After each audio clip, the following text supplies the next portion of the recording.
11월 5일 토요일입니다.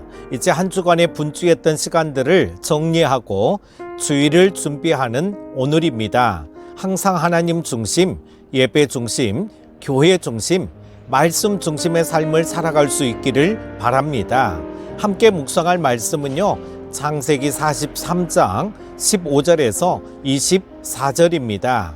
그 형제들이 예물을 마련하고 갑절의 돈을 자기들의 손에 가지고 베냐민을 데리고 애굽에 내려가서 요셉 앞에 서니라.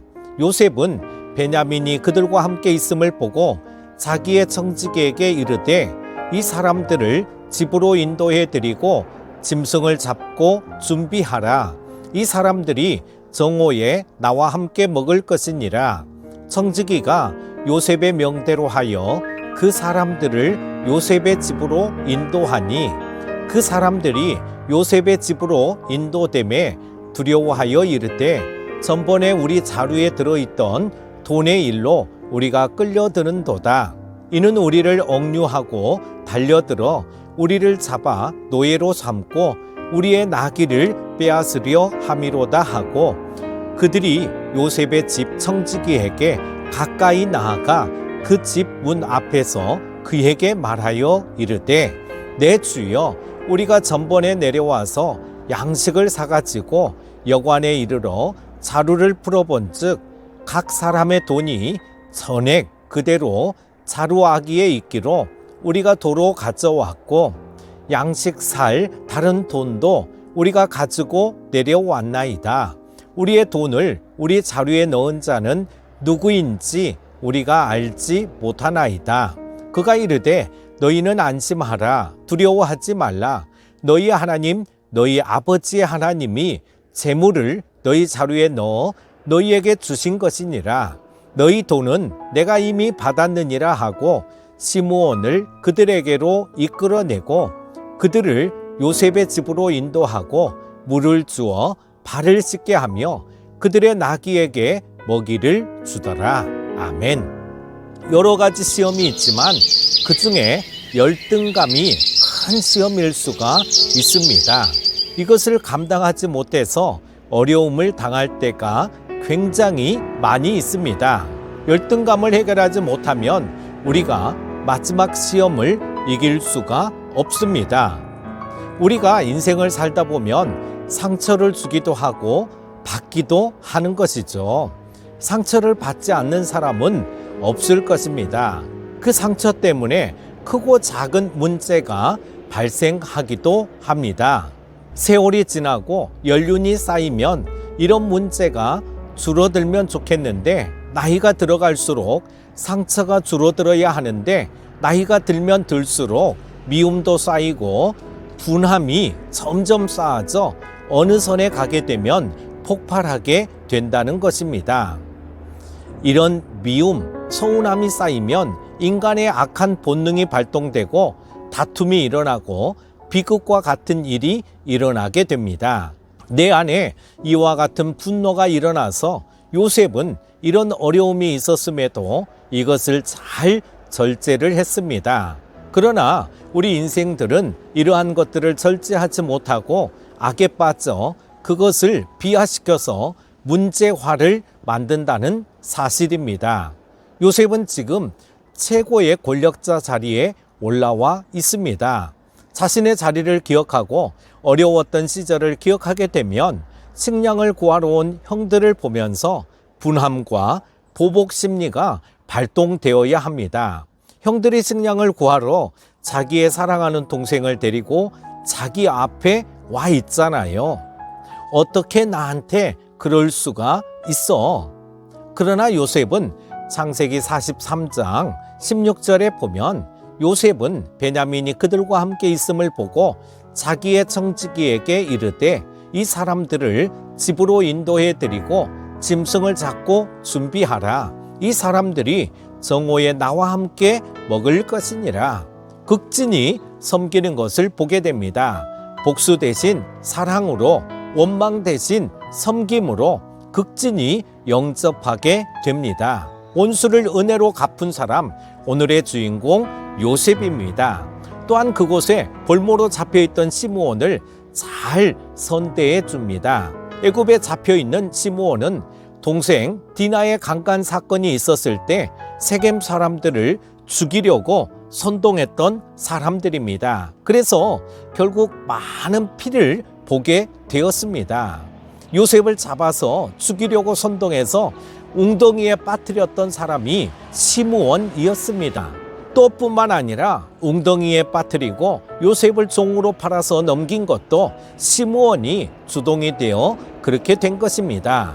요셉을 어려움을 당하게 만든 장본인이 시므온입니다. 이러한 자를 뜨거운 사랑의 형제로 섬기고 있는 요셉을 지금 보고 있습니다. 요셉은 우리의 인생의 모습과는 다른 부분이 있습니다. 내가 보복할 수 있고, 내가 온수를 갚을 수 있고, 내가 말할 수 있고, 그런 상황에서 감정적으로, 육체적으로, 인간의 본성으로 해결하려고 하지 않았습니다. 온유와 겸손으로 섬기며 요셉은 이 시험을 육신적인 감정이나 다른 방법으로 해결하려고 하지 않았습니다. 그가 시험에서 이길 수 있는 힘이 있었죠. 그의 삶 속에서 하나님을 항상 대입시켜서 하나님의 방법으로 해결하려고 했던 것입니다. 그러한 어려움이 있었을 때 요셉은 이렇게 생각했습니다. 형들이 아니라 나를 세우기 위해서 하나님이 그렇게 하셨다고 생각했습니다. 모든 것을 하나님의 뜻으로 돌렸습니다. 요셉의 마지막 시험은 요셉은 형들을 원수라고 생각하지 않았다는 것이죠. 이것이 우리의 마지막 시험입니다. 그런데 어려움이 있으면 그것을 나를 세우려는 것이라고 찾지 않고 상대편에게서 찾습니다. 너 때문이야. 여러분, 지금 힘드십니까? 누가 여러분에게 상처를 주었습니까? 상처받고 괴로움 가운데 있습니까? 그렇다면 여러분의 신앙을 업그레이드 하시려고 성장시키기 위해서 오늘 하나님이 주시는 시험입니다. 요셉은 자기가 충분히 갚을 수 있는 그 원수를 갚으려고 하지 않았던 것이죠. 모든 것이 하나님의 손에 있다고 생각했습니다. 모든 것은 하나님이 해결할 것이라고 생각했습니다. 히브리서 10장 30절을 보면은요, 원수 갚는 것이 내게 있으니 내가 갚으리라 하시고 라고 하는 말씀이 있습니다. 그러므로 주님이 하실 일을 우리가 개입할 필요가 없다고 하는 것입니다. 우리가 해결하려고 개입해서 오히려 고통 가운데 있습니다. 상처를 받고 만신창이가 된다고 하는 사실입니다. 하나님께서 우리의 모든 문제를 맡아주시고 해결해 주실 줄 믿습니다. 이것이 신앙이잖아요. 요셉은 자기를 알아보고 두려워하는 형들에게 이렇게 이야기를 합니다. 그가 이르되 너희는 안심하라, 두려워하지 말라. 과거의 일을 생각하며 두려워하고 있는 형들에게 안심하라, 두려워하지 말라고 말합니다. 형들에게 원수를 갚았다면 시원한 것이 아니라 요셉에게 큰 상처가 되었을 것입니다. 뿐만 아니라 34절을 보면은요, 음식을 공개하고 섬기는 요셉의 모습을 보게 됩니다. 쉬운 일이 아닙니다. 미운 자식 떡 하나 더 주는 것과는 차원이 다릅니다. 우리의 감정을 억제하고 용서하고 섬기는 것이 우리들의 마지막 시험입니다. 우리가 미워할 사람은 미워할 수 있고 좋아할 사람은 좋아할 수 있습니다. 그러나 미워해야 할 사람을 사랑하고 섬기는 것, 이것이 진정한 사랑인 줄 믿습니다. 그렇다면 나는 용서할 사람입니까? 용서받을 사람입니까? 내가 감히 어느 누구를 용서한다고 말할 수가 있겠습니까? 저와 여러분이 사랑으로 공동체를 이루는 그런 믿음의 백성이 되시기를 주님의 이름으로 축복합니다. 오늘 하루도 주 안에서 승리하시고 복된 주일 보내시기 바랍니다. 기도합니다.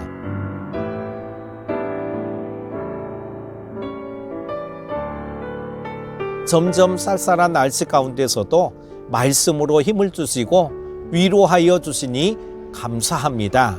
주신 말씀을 기억하면서 오늘 하루도 모든 것은 하나님의 손 안에 있음을 믿고 모든 상황 속에서 믿음을 업그레이드해 나갈 수 있는 우리 모든 큐티 가족들 되게 하여 주옵소서.